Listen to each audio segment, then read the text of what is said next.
Kepala Kantor Komunikasi Kepresidenan atau Presidential Communication Office atau PCO, Hasan Nasbi menggelar konferensi pers terkait sejumlah isu-isu terkini yang sedang menjadi pemberitaan dan sorotan publik.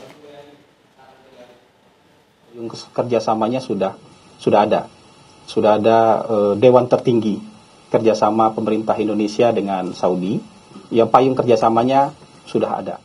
Mengenai kampung haji sendiri, kita harus juga menunggu beberapa hal. Pertama, ada undang-undang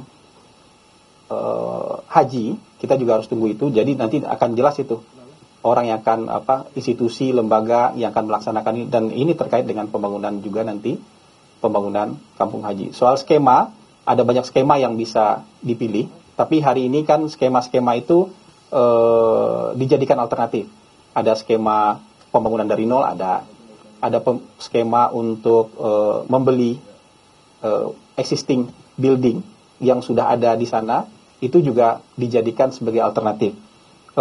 Ada banyak skema lah, atau skema kontrak jangka panjang sebuah lahan itu juga dijadikan sebuah skema. Jadi sampai hari ini yang kita miliki adalah payung kerjasama dan payung kesepakatan dengan pemerintah Saudi. Mengenai teknisnya kita minta waktu, ya, nanti mungkin akan dijelaskan oleh kementerian dan lembaga terkait, apakah itu Kementerian Agama atau Badan Pelaksana Haji. Sambil juga kita harus menunggu nih, undang-undang haji juga, undang-undang soal pelaksanaan haji juga diselesaikan di DPR. Kira-kira begitu, Zam. Ya, selanjutnya ke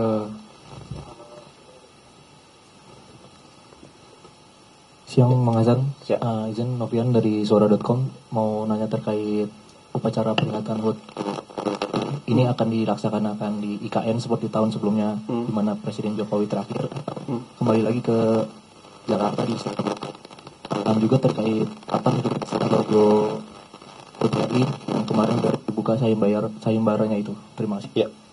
Kalau informasi terakhir yang kita dapatkan, pelaksanaan perayaan 17 Agustus akan dilaksanakan di Jakarta. Panitianya sudah dibentuk. Ya, panitianya sudah dibentuk oleh Menteri Sekretaris Negara, sudah ada, dan PCO juga menjadi bagian dari panitia itu. Mengenai logo dan tema peringatan 17 Agustus tahun ini, perayaan kemerdekaan kita, perayaan 80 tahun kemerdekaan kita, akan segera di launching, ya, dalam waktu dekat. Tanggalnya mungkin nanti kita tunggu saja, tapi pasti dalam waktu dekat akan di launching oleh Presiden, ya, mengenai logo dan temanya. Jadi kita tunggu yang itu, ya. Selanjutnya Masih ada? Iya, masih satu terakhir. Satu terakhir ya. Kirain sudah selesai. Satu terakhir. Silakan Menteri. Waalaikumsalam warahmatullahi wabarakatuh. Ya, terkait pernyataan Menteri Agraria dan Tata Ruang Pak Nusron Wahid kan menyatakan bahwa pemerintah bisa mengambil alih lahan bersertifikat yang tidak dimanfaatkan gitu selama 2 tahun berturut-turut, dan lahan ini bisa didistribusikan salah satunya kepada organisasi masyarakat. Bagaimana Istana menyikapi hal ini?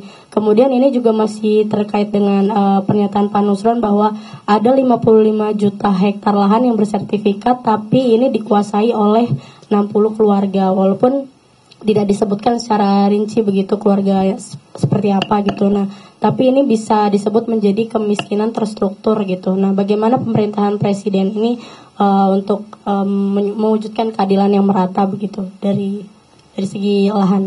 Terima kasih Bang Hasan. Iya, mungkin saya jawab secara umum. Jadi semangat pemerintah, yang pertama, semangat pemerintah adalah supaya tidak ada lahan-lahan yang terlantar. Lahan-lahan terlantar ini menimbulkan konflik agraria. Karena dibiarkan sekian lama, ada orang yang menduduki, kemudian terjadi konflik agraria. Tapi pemerintah tidak akan serta-merta melakukan seperti itu, karena ada masa tunggunya sekian tahun, ya, ada peringatannya, 3 kali peringatan, supaya lahan itu tidak ditelantarkan. Dan ini dasar hukumnya ada peraturan pemerintah tahun nomor 20 tahun 2021. Jadi bukan kebijakan baru. Dasar hukumnya sudah ada. Semangat pemerintah yang kedua adalah keadilan. Jadi kalau ada kapital-kapital besar yang memiliki lahan atau mengelola lahan di luar kewenangannya, misalnya dia dapat hak untuk kelola 100.000 hektar, tapi dia mengelola 150.000 hektar, dan sisanya itu tentu akan harus dikembalikan kepada negara. Ini untuk keadilannya. Ini untuk keadilan. Jadi semangat pemerintah untuk. Ya, itu tadi konferensi pers dari Hasan Nasbi, Kepala Kantor Komunikasi Kepresidenan terkait dengan isu-isu penting yang berlangsung hari ini dari Istana Negara.